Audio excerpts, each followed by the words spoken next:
อาจารย์ทางสวรรค์ออกไม่ออกทางสวรรค์เนาะเพิ่นก็ได้มีศรัทธาทาง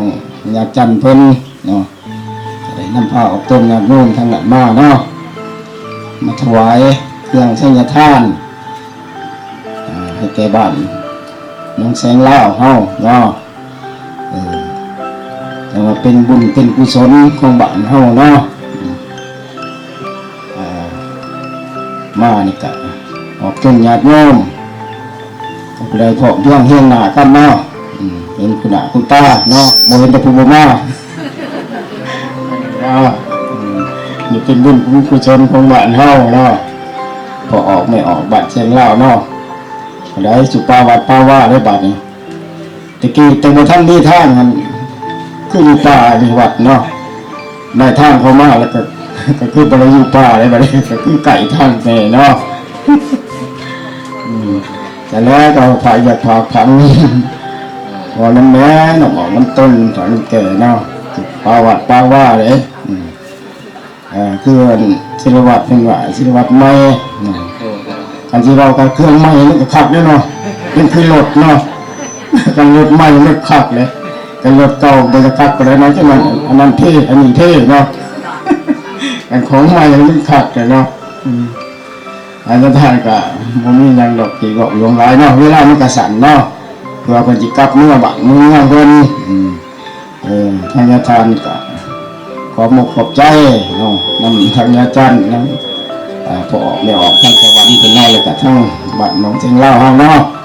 มีความสมานสมัครกันเนาะเด็กผมเลี้ยงเฮียงหนากันบุถิ่นบุปาวัดว่าอารามเนาะยาอาจารย์อย่างเงี้ยออกที่ว่านักเนาะสองมีความสัจจะสองเลยสัจจะรักชื่อต่อกันเนี่ยเนาะแล้วก็มีความสมัครกันบ้านเมืองเขาจะชิมจะเรื่องไหนเนาะแต่ว่ามีความสัจชื่อต่อกันมีความสมัครกันบ้านเมืองเขาจะไปรอดอยู่รอดเนาะมันมีความสมัครกันกันอย่างเงี้ยเนาะ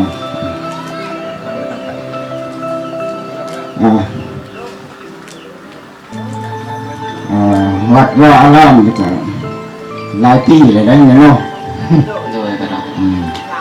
จะว่าได้เป็นร้อยป้ายแล้วจากเนาะกับปฏิดอกเนาะออกไม่ออกมันบ่มีครูบาอาจารย์อยู่ประจำที่กันยากแน่เนาะ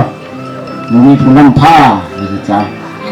ให้พ่อไม่ออกว่ากันนักสิยากเลยเนาะเขาจับเขางามนี่เนาะอันนี้ถ้าเราสิว่ากันก็นี่สิครูบาอาจารย์อยู่ว่าเป็นหัวจะได้เลยเพิ่นจะได้อันนั้นได้เพิ่นจะเฮ็ดอันนี้ได้เพิ่นเฮ็ดอันนั้นได้แพงค่าแนวนี้เนาะท่านพอหมอบอกกันสิยากบ่ว่าบัดไหนเนาะแต่นี่ตัวไปก็ขอฝากขอฟังน้ำต้นอะไรเนาะวัดว่าอารามบ้านเมืองเฮาสิจบสิงามสิงงสิเรื่องก็ดีเนาะก็ขึ้นก็หมอกับต้นเลยครูบาอาจารย์